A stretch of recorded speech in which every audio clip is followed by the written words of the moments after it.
当天的活动是2015俄罗斯国际军事比赛在梁赞州赛区的开幕式。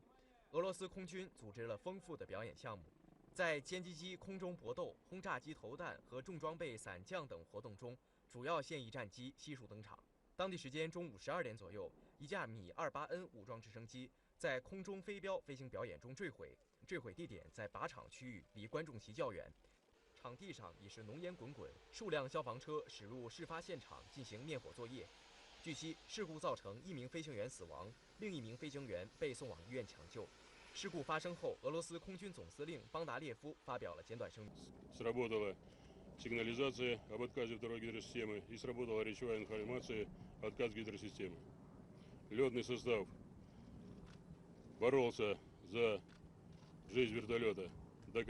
Катастрофа произошла именно из-за отказа авиационной техники.